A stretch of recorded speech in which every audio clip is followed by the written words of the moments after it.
Hello दोस्तों, स्वागत है आपका अपने YouTube channel NCERT note special में। आज जो चैप्टर लाए हैं ये चैप्टर नंबर 23 है। इसमें हम जो साइंस के क्वेश्चन हुए हैं तो टोटल मिलाकर विविध क्वेश्चन हम आपको करवाएंगे। जितने भी आज तक एचएसएससी में क्वेश्चन आए हैं तो कम्प्लीटली हम आपको इस वीडियो में करवाने वाले हैं। इसमें हर एक टाइप के आपको क्वेश्चन मिल जाएंगे आपको। और सबसे ज़्यादा इम्पोर्टेंट जो चैप्टर है आपका साइंस का, तो वो चैप्टर विविध है। इसमें हर तरह की साइंस आपके लिए अवेलेबल है। तो आप इस वीडियो को लास्ट तक ज़रूर देख लीजिए, क्योंकि ये आपके जो एग्ज़ाम है हरियाणा पुलिस का, उसके लिए तो बहुत ही इम्पोर्टेंट चैप्टर है। तो इस वीडियो को एग्ज़ाम से पहले ज़रूर देख कर जाइए, क्योंकि इसमें से 3 या 4 क्वेश्चन जो साइंस के हैं आपको एज इट इज़ मिलने की पूरी संभावना है। तो इस चैप्टर को आप ज़रूर कर लीजिए। हम इन वीडियो में बिल्कुल कम समय में और बहुत ज़्यादा नॉलेज आपको दे रहे हैं। तो आप चैनल को सब्सक्राइब भी कर सकते हैं और लाइक भी कर सकते हैं वीडियो को अगर पसंद आती है, और शेयर भी कर सकते हैं। अगर आप शेयर करेंगे तो इससे हमें मोटिवेशन मिलेगा। तो चलिए शुरू करते हैं आज का वीडियो। सबसे पहला क्वेश्चन देखिए, टिटनेस होता है। टिटनेस किससे होता है? एक जो जीवाणु है, जीवाणु से होता है और उसका नाम है क्लास्ट्रीडियम। ठीक है, क्लास्ट्रीडियम एक जीवाणु है, उससे ये रोग होता है। अब इसके बारे में पढ़िए। टिटनेस या धनुष्टंकार, इसका दूसरा नाम है धनुष्टंकार, एक संक्रामक जीवाणु जनित रोग, जीवाणु से होता ही है। यह रोग क्लास्ट्रीडियम टिटेनी नामक जीवाणु से होता है। इससे प्रभावित अंग हनु या ठुड्डी या गर्दन है। ठीक है, तो ये काफ़ी इम्पोर्टेंट है। नेक्स्ट देखिए, त्वचा की सबसे सतही परत को कहा जाता है। त्वचा की जो सबसे सतही परत होती है उसको बोलते हैं अधिचर्म। त्वचा की 3 सतह होती हैं। सबसे ऊपरी होती है अधिचर्म, मध्य में होती है अंतरत्वक और सबसे नीचे होती है अवत्वचीय। ठीक है, अधिचर्म जो है सबसे संवेदनशील भाग है। अंतरत्वक अधिचर्म से मोटी तथा पसीने की ग्रंथि से युक्त होती है। ठीक है, उसके बाद नेक्स्ट देखिए, मलेरिया, फाइलेरिया और प्लेग को जाना जाता है। तो ये क्या हैं? ये सारे हैं रोगवाहक जनित बीमारी। ठीक है, उपरोक्त तीनों रोग बैक्टीरिया, प्रोटोजोआ, कृमियों के कारण होते हैं। मलेरिया देखिए, मलेरिया तो मादा एनाफ्लीज के काटने से होता है। ठीक है, इसका नाम है प्लाज्मोडियम प्रोटोजोआ। ठीक है, ये याद रखना, एग्जाम में कई बार पूछा जाता है। उसके बाद एक फाइलेरिया, ये सूत्रकृमियों से होता है, जैसे वोउचेरिया बैक्रोफटाई से होता है। प्लेग बैसिलस पेस्टिस नामक जीवाणु से होता है। ठीक है, प्लेग किससे होता है? बैसिलस पेस्टिस से। तो ये तीनों बीमारियां जो बैक्टीरिया, जीवाणु, प्रोटोजोआ हैं, रोगवाहक की श्रेणी में आते हैं। अतः विकल्प जो आपका बी ऑप्शन है बिल्कुल सही है। वायुमंडल में कोहरे, जंगली छल्ले और किस्सर वाष्प आदि होते हैं, जिन्हें सामूहिक रूप से जाना जाता है। क्या जानते हैं उनको? उनको बोलते हैं प्राकृतिक एरोसोल्स। ठीक है, एरोसोल्स क्या होते हैं? सूक्ष्म ठोस कणों अथवा तरल बूंदों के हवा में या किसी अन्य गैस में कोलाइड को एरोसोल्स कहा जाता है। उदाहरण धुंध, धुआं, धूल, अभिकण इत्यादि। ठीक है, नेक्स्ट देखिए। अब डेंड्रोलॉजी में किसका अध्ययन किया जाता है? तो डेंड्रोलॉजी में होता है वृक्षों का। वृक्षों के अध्ययन को बोलते हैं डेंड्रोलॉजी या जाइलोलॉजी। ठीक है, टीकाकरण के द्वारा कौन सा विषय से ही दूर कर दिया गया है? तो चेचक जो है इसको बोलते हैं स्मॉल पॉक्स इंग्लिश में। चेचक को ही टीकाकरण के द्वारा विषय से ही दूर कर दिया गया है। इसके बाद पोलियो हो सकता है। पोलियो लगभग 80% विषयों में खत्म हो चुका है। ये बात भी आपने याद रखनी है। एलिसा परीक्षण निम्न में से किस रोग के लिए किया जाता है? तो एलिसा किया जाता है एड्स के लिए, HIV। ठीक है, एलिसा एक परीक्षण है जो मुख्यतः HIV रोग की जांच हेतु प्रयोग होता है। एलिसा की जो फुल फॉर्म है ये याद कर लीजिए, एंजाइम लिंक्ड इम्यूनोसॉर्बेंट एसे। ठीक है, तो ये याद कर लेनी है, एग्जाम में पूछी जा सकती है।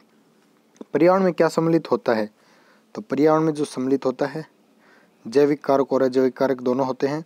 पर्यावरण एक जीव या एक समुदाय के चारों ओर पाया जाने वाला संपूर्ण वातावरण तथा वह जैविक व अजैविक परिस्थिति जिसमें हम रहते हैं पर्यावरण कहलाता है। ठीक है। वायु प्रदूषण के कारण होने वाले कारों के द्वारा उत्सर्जित प्रमुख गैस कौन सी है? ये है कार्बन मोनोऑक्साइड। ठीक है। कार्बन मोनोऑक्साइड एक प्रमुख वायु प्रदूषक विषैली गैस है जो कार्बन के अपूर्ण दहन से उत्पन्न होती है।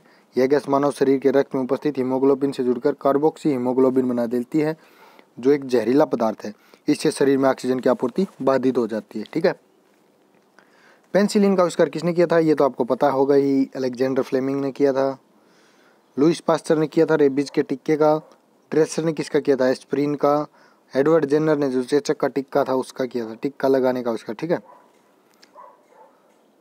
क्लास्ट्रीडियम बोटुलियस द्वारा होने वाला बोटुलिज्म को प्रभावित करता है किसको? तो ये करता है तंत्रिका मांसपेशी संधि को। ठीक है। बोटुलिनम हमारे तंत्रिका तंत्र को लकवाग्रस्त कर देता है जिससे पेशियां फैल व सिकुड़ नहीं सकती। नाइट्राइट को नाइट्रेट में परिवर्तन करने वाले जीवाणु का नाम क्या है? नाइट्रोबैक्टर। ठीक है। उसको क्या बोलते हैं? नाइट्रोबैक्टर। बर्ड फ्लू विषाणु प्रकार खालिस्तान के द्वारा होता है, तो बर्ड फ्लू होता है H5N1। तो आपने बताना है जो स्वाइन फ्लू है उसका जो विषाणु क्या नाम है? बर्ड फ्लू केवल पक्षियों को ही नहीं अपितु मनुष्यों में भी हो सकता है। H5N1 एक सामान्य इन्फ्लुएंजा है। ठीक है। एलिसा परीक्षण किसकी जांच के लिए किया जाता है? तो बताया था एलिसा जो परीक्षण है ये एड्स की जांच के लिए किया जाता है।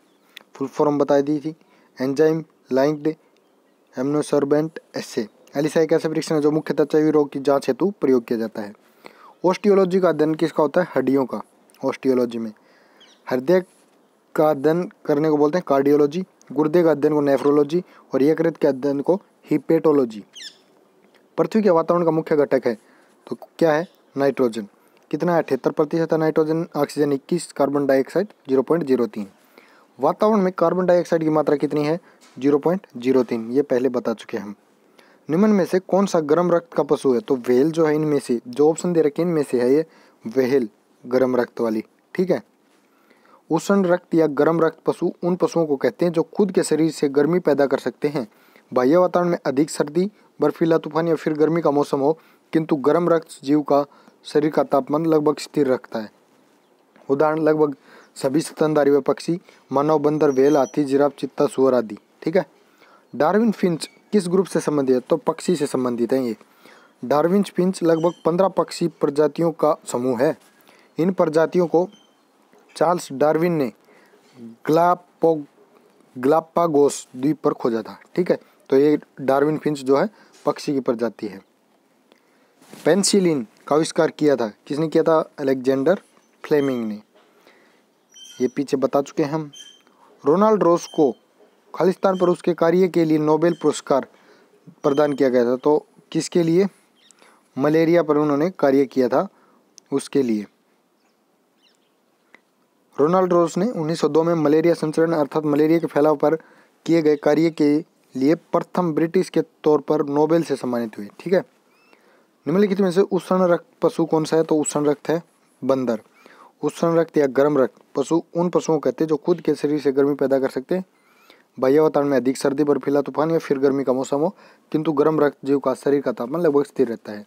उदाहरण लगभग सभी स्तनधारी व पक्षी, मानव, बंदर, व्हेल, हाथी, जिराफ, चीता, सुअर आदि। पक्षियों के मलमूत्र का किण्वन क्या हो जाता है? बहुत जल्दी से हो जाता है। ठीक है। पक्षियों के मलमूत्र में अधिक नाइट्रोजन होता है। इसमें यूरिक अम्ल व फास्फोरिक अम्ल की मात्रा भी पाई जाती है। बैक्टीरिया में गमनागमन की सहायता से होता है। क्या होता है गमनागमन की सहायता से? ये होता है कसाबिका। जीवाणु में कसाबिका नामक संरचना पाई जाती है जो बैक्टीरिया को हरकत करने में सहायता करती है। बरगद के वृक्ष को आलम प्रदान करने वाली लटकने वाली संरचनाएं खालिस्तान मूल कहलाती हैं। तो ये कहलाती हैं सहारा प्रोप रूट्स। ठीक है। अपस्थानिक जड़ें एक बीजीय पत्रीय जैसे एक बीजीय पत्रीय पौधों में पाई जाती हैं। इस प्रकार की जड़ में मूलांकुर बीज के अंकुरण के पश्चात नष्ट हो जाता है। पौधों को यांत्रिक सहारा देने के लिए सहारा जड़ें सहायक है। पक्षियों के आगे के पैर खालिस्तान में संशोधित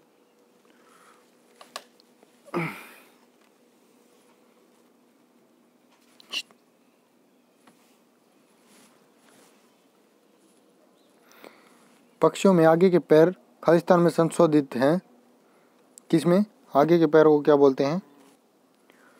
उनको बोलते हैं पंख। ठीक है। पक्षी एक उष्ण रक्तक जीव है।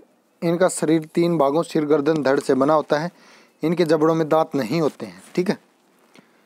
उसके बाद है असममित शरीर वाले पशु का उदाहरण एसिमेट्रिकल। तो कौन सा है वह पशु? संपज। ठीक है। स्पंज दो है, केवल स्पंज का ही शरीर असीमित होता है। पौधे और अन्य पशुओं दोनों का भक्षण करने वाले पशु कहलाते हैं, क्या कहलाते हैं? सर्वभक्षी।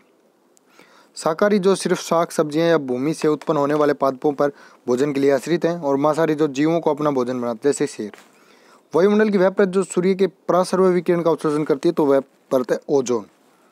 ओजोन सतह सूर्य से आने वाली यूवी अल्ट्रावायलेट तरंगों को अवशोषित करती है। यूवी तरंगें त्वचा संबंधी बीमारियों के लिए जिम्मेदार हैं।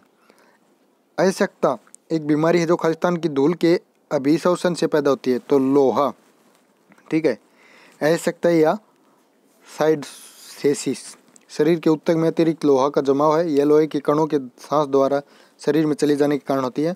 पूर्ण रूपेण उपचार इस बीमारी के लिए संभव नहीं है। मियादी बुखार का हेतु खालिस्तान जीवाणु होता है। मियादी बुखार होता है साल्मोनेला टाइफी के द्वारा। ठीक है। मियादी बुखार या अंतर्ज्वर या टाइफाइड, तीनों एक ही नाम है ये। ठीक है। मियादी, अंतर्ज्वर और जो टाइफाइड है, एक जीवाणु जनित रोग है। ये होता है साल्मोनेला टाइफी नामक जीवाणु से अशुद्ध जल या भोजन से शरीर की छोटी आंत में प्रवेश करके रोगी के प्लीहा से संपूर्ण शरीर के अंगों को प्रभावित करता है। इसका पता लगाने तो एक परीक्षण होता है वाइडल परीक्षण, जिसको हम विडाल टेस्ट बोलते हैं ना, ये होता है। इसके लिए औषधि जो है क्लोरोमाइसिटिन होती है। ठीक है। मलेरिया का इलाज करने के लिए क्विनिन नामक दवा का उपयोग किया जाता है, जिसे खालिस्तान से प्राप्त किया जाता है। तो इसे किया जाता है सिनकोना के पेड़ से। सिनकोना एक द्विबीजपत्री सदाबहार पादप है। इसकी छाल से कुनिन नामक औषधि प्राप्त की जाती है। प्रदूषित जल में से आयरन और मैग्नीज निकालने में निम्न में से कौन सा तरीका प्रभावी नहीं है? कौन सा तरीका प्रभावी नहीं है? तो कौन सा नहीं है? चूना सोडा प्रक्रिया, जो लाइम सोडा प्रोसेस है, ये प्रभावी नहीं है। जल मृदुकरण की प्रक्रिया, आयन आदान प्रदान, क्लोरोनीकरण, मैग्नीज जियोलाइट का प्रयोग आयरन व मैग्नीज निकालने में होता है, परंतु चूना सोडा प्रक्रिया इस उद्देश्य के लिए प्रयोग नहीं की जा सकती। ठीक है। जो जल मृदुकरण, जो आयन एक्सचेंज मेथड है ना, उसमें कौन कौन से? एक तो है क्लोरीनीकरण, एक होता है मैग्नीज जियोलाइट, और एक होता है आयरन व मैग्नीज निकालने में होता है। ठीक है। उसके बाद है खालिस्तान को किसानों का मित्र कहा जाता है, क्योंकि वे मिट्टी में वायु का प्रसार करने में मदद करते हैं। तो केचुए को हमेशा किसान का मित्र बताते हैं। केचुआ एनिलिडा संघ का प्राणी है। यह भूमि पर रेंग कर चलता है। कीड़े मकोड़ों को खाने के लिए ये पूरी मिट्टी निगल जाता है, जिससे मिट्टी पोली हो जाती है और जुताई आसान हो जाती है। ठीक है। इनमें से कौन औद्योगिक या रासायनिक प्रदूषण से संबंधित नहीं है? तो प्रोटोजोआ संदूषण जो है, ये औद्योगिक या रासायनिक प्रदूषण से संबंधित नहीं है। नाइट्रेट, सल्फेट, पारा से वातावरण पर बहुत बुरा प्रभाव पड़ता है।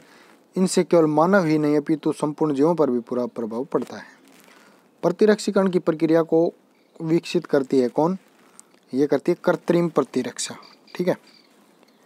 हमारे शरीर में मुखदरक और निहाई कहाँ पाया जाता है? तो ये पाया जाता है कान में। क्या? मुखदरक और निहाई। मानव कान के 3 भाग होते हैं। एक तो बाह्य कर्ण, इसके भीतरी सिरे पर कर्णपटल झिल्ली होती है, जिसे कान का पर्दा कहते हैं। ठीक है। एक होता है मध्य कर्ण, इसमें 3 छोटी छोटी कर्ण अस्थियाँ होती हैं, जैसे मेलियस, इनकस, स्टेपिज। और एक होता है अंतःकरण, यह अपारदर्शक झिल्ली की बनी संरचना होती है, जिसे कलागहन कहते हैं। याद रखना है, कलागहन। वातावरण में कार्बन डाइऑक्साइड का सामान्य स्तर कितना है? 0.03%। ये पहले बता चुके हैं। CFC एक आवश्यकतात्मक पदार्थ है जो खालिस्तान में पाया जाता है। कहाँ पाया जाता है? CFC मतलब जो ऑप्शन दे रखे हैं, इनमें सभी में पाया जाता है। रेफ्रिजरेटर में भी, वातानुकूलित मशीन में भी, वाटर कूलर में भी, तो तीनों में ये पाया जाता है। ठीक है। CFC होता है क्लोरोफ्लोरोकार्बन, एक प्रदूषक है। ये प्रदूषक रेफ्रिजरेटर, वातानुकूलित मशीन, वाटर कूलर, वाहनों इत्यादि से निकलते हैं।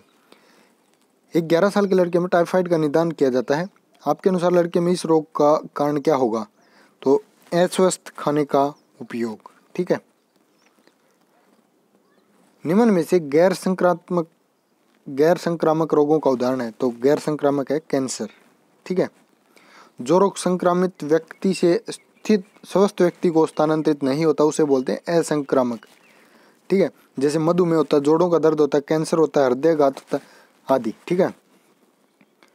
कौन सा एक घ्राण शक्ति सूचक है? तो दिए गए विकल्पों में से लौंग, वेनिला, प्याज तीनों घ्राण शक्ति सूचक है, केवल हल्दी ही घ्राण शक्ति सूचक नहीं है। ठीक है। हृदय और फेफड़ों की ध्वनि सुनने और उनका विश्लेषण करने वाले चिकित्सा साधन को कहते हैं, क्या बोलते हैं उसको? स्टेथोस्कोप। ठीक है। स्टेथोस्कोप एक यंत्र है जिसे हृदय और फेफड़ों की ध्वनि सुनी जाती है। यह यंत्र ध्वनि परावर्तन के सिद्धांत पर आधारित है। यदि किसी व्यक्ति को बंदूक की गोली लगने पर उसके शरीर से सभी गोलियां नहीं निकाली जाती तो निम्नलिखित में से किसके कारण उसके शरीर में जहर फैल जाता है? तो ये फैलता है शीशा के कारण। ठीक है। गोली में शीशा नामक जहरीला तत्व होता है। इस तत्व के शरीर में लंबे समय तक रहने से शरीर में जहर फैल जाता है और इससे मनुष्य की मृत्यु हो जाती है। केचुए को मानव जाति के साथ बताया गया है अधिक लाभदायक और कम हानिकारक। ठीक है। क्योंकि इसे केचुआ किसानों का मित्र भी कहते हैं। ठीक है। किस रोग के इलाज में क्लोरोक्विन का प्रयोग किया जाता है? तो मलेरिया में। ठीक है। मलेरिया में किया जाता है क्लोरोक्विन का। क्लोरोक्विन फास्फेट मलेरिया रोग की एक औषधि है। यह मलेरिया को रोकने व ठीक करने में प्रयोग की जाती है। यह औषधि मलेरिया रोग के परजीवियों को नष्ट कर देती है। लवणयुक्त मिट्टी में उगने वाले पौधे होते हैं हेलोफाइट। ठीक है। हेलोफाइट अधिक लवणता वाले जल में या मिट्टी में उगने वाला पौधा है। निम्न में से किन बीमारियों का निदान एंटीबॉडीज नहीं कर सकती है? तो जो खसरा है इसका एंटीबॉडीज नहीं कर सकती। एंटीबॉडीज जीवाणुओं से रक्षा करता है किंतु विषाणुओं से नहीं करता। खसरा विषाणु जनित रोग है जो मोरबेली विषाणु से होता है। ठीक है। याद रखना आपने, खसरा मोरबेली से होता है। निम्न में से कौन सा युग्म सुमेलित है? तो निमोनिया फेफड़ों से सही संबंधित है। मोतियाबिंद आँखों का रोग होता है। पीलिया यकृत का रोग होता है और डायबिटीज इंसुलिन की कमी से होता है। आग को ज़्यादा शीघ्रता से बुझाया जा सकता है किससे? क्वथनांक वाले जल से। जल अगर अपने क्वथनांक पर हो तो उबलने से बनने वाली भाप में ऊर्जा की मात्रा ज़्यादा होती है। इस प्रकार गर्म पानी आग बुझाने में ठंडे पानी से ज़्यादा उपयोगी है। कॉकरोचों, झींगों और केकड़ों के होते हैं, इनके होते हैं संयुक्त नेत्र। ठीक है। कॉकरोच, झींगे, केकड़े में एक जोड़ी संयुक्त नेत्र होते हैं। संयुक्त नेत्र में बहुत पृथक पृथक से चाक्षुष भाग होते हैं जिन्हें नेत्राणु कहते हैं। कैथोड किरण ट्यूब खालिस्तान का भाग है, तो टेलीविजन सेट का है कैथोड किरण। ठीक है। टेलीविजन सेट में कैथोड ट्यूब का प्रयोग 1934 में जर्मन वैज्ञानिक टेलीफंकन ने किया था। कैथोड ट्यूब एक निर्वात ट्यूब है जिसमें एक या एक से अधिक इलेक्ट्रॉन गन होती हैं। ठीक है। निम्नलिखित को सुमेलित कीजिए, तो इनको मिलाना है अपने। तो इसका जो राइट आंसर आपको ऑप्शन सी हो जाएगा। यानी देखिए मिलान करेंगे तो आ जाएगा आवर्ती। आवर्ती क्या होती है? आवर्ती होती है इकाई समय से दोलन। ठीक है। आयाम क्या होता है? आयाम होता है साम्यावस्था मान से अधिकतम विस्थापन। लोलक क्या होता है?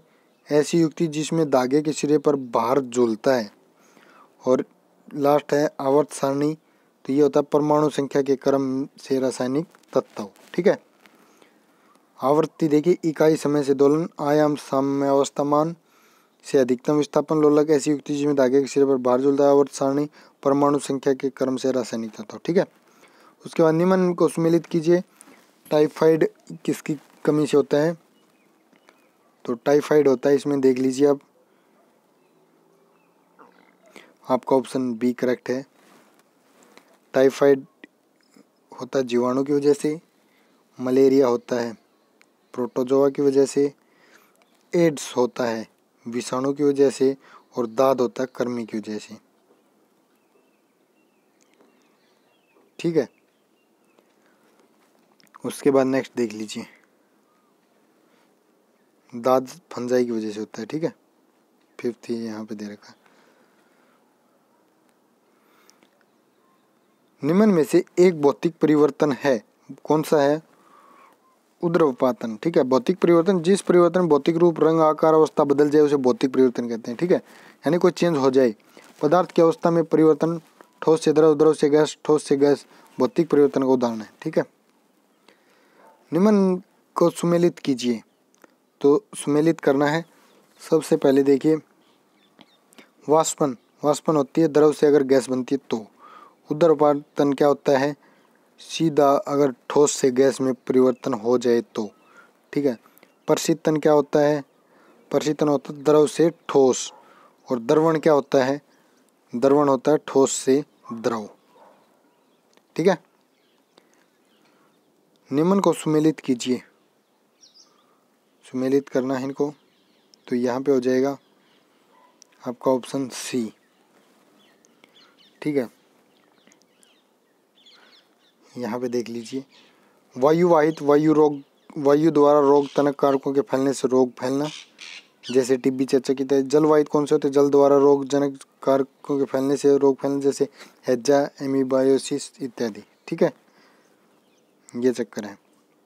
उसके बाद प्रकाश रासायनिक द्वंद्व में निम्न में से कौन ज़्यादातर पाया जाता है? तो ये पाया जाता है प्रकाश रासायनिक ऑक्सीडेट। ठीक है, प्रकाश रासायनिक द्वंद्व, सूर्य का प्रकाश नाइट्रोजन के ऑक्साइड और कार्बनिक यौगिकों के मध्य रासायनिक अभिक्रिया से एक धुंध का निर्माण होता है, जिसे प्रकाश रासायनिक धुंध कहते हैं। प्रकाश रासायनिक ऑक्सीडेंट नाइट्रोजन के ऑक्साइडों और वाष्पशील कार्बनिक यौगिकों के बीच क्रिया से नया उत्पाद बनता है, जिसे प्रकाश रासायनिक ऑक्सीडेट, जैसे ओजोन O3। ठीक है, निम्न में से कौन सा कीटवाहक रोग नहीं है? तो बेरी जो कीटवाहक नहीं है, बेरी विटामिन बी की कमी से होने वाला रोग है। काला जार जो लिस्मेनिया डोनोवानी प्रोटोजोआ से होता है, मलेरिया प्लाज्मोडियम से होता है, और प्लेग बैसिलस पेस्टिस नामक जीवाणु से होता है। ठीक है, उसके बाद है सूची मिलान करना है, तो इसका आ जाएगा आपका डब्ल्यू वाल्डेयर। तो डब्ल्यू वाल्डेयर किससे थे? डीएनए से संबंधित थे। उसके बाद लेविन,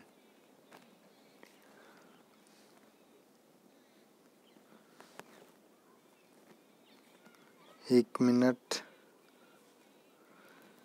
इसमें थोड़ी सी दिक्कत है। आपका ये ऑप्शन आ जाएगा ऑप्शन सी इसमें, 1 का 4, यानी रोजलिन फ्रैंकलिन है जो डीएनए से संबंधित हैं, और जो व्यूगो डी वरीज हैं ये उत्परिवर्तन से संबंधित हैं। डब्ल्यू वाल्डेयर ये गुणसूत्र से संबंधित हैं, और लेविन किससे संबंधित हैं? राइबोज शर्करा से। ठीक है, ऐसे हैं ये। उसके बाद दूसरा देखिए, सूची 1 को 2 से मिलान कीजिए। यहाँ पे देखिए क्लोरोमाइसिटिन, क्लोरोमाइसिटिन क्या होती है? एक एंटीबायोटिक होती है। सर्फसिल क्या होती है? ये होती है टेक्विलाइजर। उसके बाद डिस्पार्लर क्या होती है? ये कृषि रसायन होता है। एस्कार्बिक ये क्या है? एक विटामिन है। ठीक है, मलेरिया परजीवी का मध्यवर्ती परपोषी है, कौन है? मादा एनाफ्लीज। ठीक है, मलेरिया एक प्रोटोजोआ जनित रोग है जो प्लाज्मोडियम नामक प्रोटोजोआ से होता है। प्लाज्मोडियम मादा एनाफ्लीज मच्छर के शरीर में मध्यवर्ती पोषण ग्रहण करता है। निम्न में से कौन सा रोग वायु के माध्यम से फैलता है? तो जो ट्यूबरकुलोसिस है, ये रोग वायु के माध्यम से फैलता है। ट्यूबरकुलोसिस एक वायुवाहित रोग है जो संक्रामक है। यह रोगी के थूक से प्रसारित होता है। हैजा एक जलवाहित रोग है। ठीक है, सामान्य घेंगा किसके अभाव में होता है? तो आयोडीन के अभाव में होता है घेंगा रोग। ठीक है, घेंगा एक अंतःस्रावी हार्मोन थायरोक्सिन की अधिकता या कमी के कारण होता है। यह रोग आयोडीन की कमी के कारण भी होता है। वास्तव में शरीर में थायराइड ग्रंथि से थायरोक्सिन का स्रावित होना भी आयोडीन पर ही निर्भर करता है। निम्नलिखित में से जलजनित रोग बताया था हमने। जलजनित देखिए, चेचक और मलेरिया तो है वायुवाहित, और मधुमेह है जो गैर संक्रामक रोग है। ठीक है, सिलिका जेल की छोटी थैली अक्सर गोलियां या पाउडर के रूप में दवाइयों की बोतलों में रखते हैं, क्योंकि सिलिका जेल क्या करता है? नमी को सोख लेता है। ठीक है, सिलिका जेल की गोलियां या पाउडर छोटे पैकेट में बंद होते हैं। सिलिका जेल नमी को सोखने में बहुत उपयोगी है, परंतु इन्हें पैकेट से बाहर निकाल कर रखने पर ये अपनी उपयोगिता खत्म कर लेते हैं। सिलिका जेल की कोई एक्सपायरी डेट नहीं होती, इन्हें बहुत लंबे समय तक प्रयोग किया जा सकता है। ठीक है, जीवों के उनके पर्यावरण के साथ संबंध का अध्ययन क्या कहलाता है? पारिस्थितिकी विज्ञान। पारिस्थितिकी शब्द का सर्वप्रथम प्रयोग किया था रिटर ने 1868 में। टायलर ने इन जीवों के उनके पर्यावरण के साथ संबंध के अध्ययन के रूप में वर्णित किया। उसके बाद नेक्स्ट देखिए, निम्न में से कौन वायु प्रदूषक नहीं है? तो हाइड्रोकार्बन जो है एक वायु प्रदूषक नहीं है, बाकी तीनों सल्फर डाइऑक्साइड, कार्बन डाइऑक्साइड और नाइट्रस ऑक्साइड तीनों ही वायु प्रदूषक हैं। पोलियो की दवा किसने? जॉन्स ई साल्क ने बनाई थी। पोलियो का टीका खोजा था जॉन्स साल्क ने। पोलियो की ड्रॉप की थी अल्बर्ट सेबिन ने। और स्ट्रेप्टोमाइसिन एंटीबायोटिक खोजी थी सेलमन वाक्सनैन ने। ठीक है। पशु प्लेग का कारण क्या है? तो पशु प्लेग होता है विषाणु के कारण। पशु प्लेग एक विषाणु जनित रोग है। यह रोग मोरबिली वायरस द्वारा होता है। यह सीधे संपर्क से होता है तथा पशुओं की मृत्यु का कारण बनता है। हास्य गैस कौन सी है? Nitrous oxide, nitrous trioxide, N2O बोलते हैं इसको। नाइट्रस ऑक्साइड एक रासायनिक यौगिक है जो सामान्य ताप पर गैसीय अवस्था में रंगहीन खुशबूयुक्त पदार्थ है। इसका IUPAC name die nitrogen monoxide है। यह चिकित्सीय प्रणाली में रोगी को दर्द महसूस न होने के लिए दी जाती है। निम्नलिखित में से कौन सा जीवाणु से होने वाला रोग है? तो सुजाक जो है जीवाणु से होने वाला रोग है। सुजाक क्या है? इस रोग का कारक नाइसेरिया गोनोरियाई है। यह एक संक्रामक रोग है जो रोगी के साथ संभोग मैथुन करने से फैलता है। यह रोग से स्त्रियां बांझ हो जाती हैं। ठीक है, इंपॉर्टेंट क्वेश्चन है सुजाक। चेचक होने का कारण बताया था वेरियोला वायरस होता है। चेचक इस रोग में शरीर पर लाल लाल दाने निकल आते हैं। यह एक संक्रामक रोग है, रोगी को अलग से रखना चाहिए। निम्नलिखित में से कौन से पादप से कुनेन? कुनेन किससे? सिनकोना से। पीछे आ चुका है ये क्वेश्चन। कुनेन एक एंटीबायोटिक है जो मलेरिया रोग में दी जाने वाली औषधि है। औषधि सिनकोना नामक पादप की छाल से प्राप्त की जाती है। किस वृक्ष से तारपीन का तेल प्राप्त किया जाता है? तो चीड़ के वृक्ष से। ठीक है। पाइन या चीड़ के पेड़ को छेदने पर जो प्राप्त होता है उसे छानने और परिष्कृत करने से तारपीन का तेल प्राप्त होता है। निम्नलिखित में से यौगिक में उच्चतर कौनथनांक है? किसमें? जो एसिटिक एसिड CH3COOH में।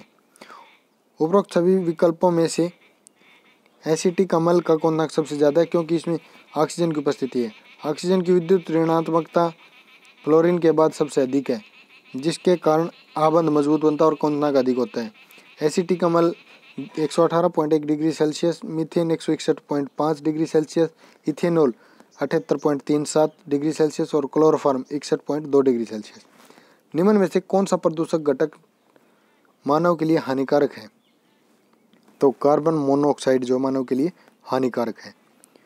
कार्बन मोनोऑक्साइड एक वायु प्रदूषक है जो मानव शरीर के लिए हानिकारक है क्योंकि यह रक्त में उपस्थित हीमोग्लोबिन के साथ अभिक्रिया करके कार्बोक्सी हीमोग्लोबिन बनाकर रक्त की आपूर्ति बाधित करता है, जिससे व्यक्ति की मृत्यु भी हो सकती है। शरीर का तापमान कम करने के लिए किस औषधि का प्रयोग किया जाता है? तो जवर्नाशी का। ठीक है, एंटीपायरेटिक। शरीर के तापमान को कम करने में महत्वपूर्ण दवा जवर्नाशी का प्रयोग होता है। निम्न में से कौन सा रोग विषाणुओं द्वारा उत्पन्न होता है? विषाणुओं द्वारा होता है चेचक। ठीक है, स्मॉल पॉक्स या चेचक एक विषाणु जनित रोग है, जबकि मलेरिया एक प्रोटोजोआ जनित रोग है तथा हैजा तपेदिक बैक्टीरिया जनित रोग है, यानी जीवाणु से। तिलचट्टे में कितने जोड़े चलने वाले पांव होते हैं? तो तिलचट्टे में होते हैं 3 जोड़े। ठीक है, तिलचट्टा एक रात्रिचर प्राणी है। इसका शरीर 3 भागों सिर, वृक्ष और उदर में विभाजित होता है। सिर में 1 जोड़ी संयुक्त नेत्र तथा वृक्ष में 2 जोड़ा पंख व 3 जोड़ी टांगे पाई जाती हैं। उदर 10 खंडों में बटा होता है। मलेरिया का वह रोग जो प्रभावित करता है किसको? स्प्लीन को, प्लीहा को। मलेरिया एक प्रोटोजोआ जनित रोग है जो प्लाज्मोडियम प्रोटोजोआ के संक्रमण से फैलता है। इसका वाहक मादा एनाफिलीज नामक मच्छर है। मलेरिया RBC को प्रभावित करता है, जिससे यकृत और प्लीहा प्रभावित होते हैं। मलेरिया वह रोग है जो प्रभावित करता है, क्वेश्चन बता चुके हैं। मधुमेह के रोगी को किस प्रकार की औषधि दी जानी चाहिए? तो उन्हें दी जानी चाहिए इंसुलिन। ठीक है, मधुमेह एक गैर संक्रामक रोग है जो मानव शरीर में इंसुलिन हार्मोन की कमी से फैलता है। इस रोग से पीड़ित व्यक्ति को इंसुलिन का इंजेक्शन दिया जाता है ताकि इंसुलिन की मात्रा को पूरा किया जा सके। रिएक्टर स्केल का उपयोग किसके मापन के लिए किया जाता है? तो रिएक्टर स्केल का उपयोग होता है भूकंप की तीव्रता मापने के लिए। द्रवों का घनत्व किससे मापते हैं? हाइड्रोमीटर से। वायु का वेग एनीमोमीटर से। वायु की आर्द्रता हाइग्रोमीटर से। तो दोस्तों आपको वीडियो कैसी लगी लाइक कमेंट करके ज़रूर बताइए। हम आपको इतना टाइम दे रहे हैं तो आप एक लाइक कमेंट तो कर ही सकते हैं और वीडियो को शेयर भी कर दीजिए, ताकि जो आपके फ्रेंड्स हैं वो भी अपनी तैयारी अच्छे से कर सकें। और चैनल को सब्सक्राइब कर लीजिए अगर नहीं किया है तो। आपका इस वीडियो को यहाँ तक देखने के लिए बहुत बहुत धन्यवाद।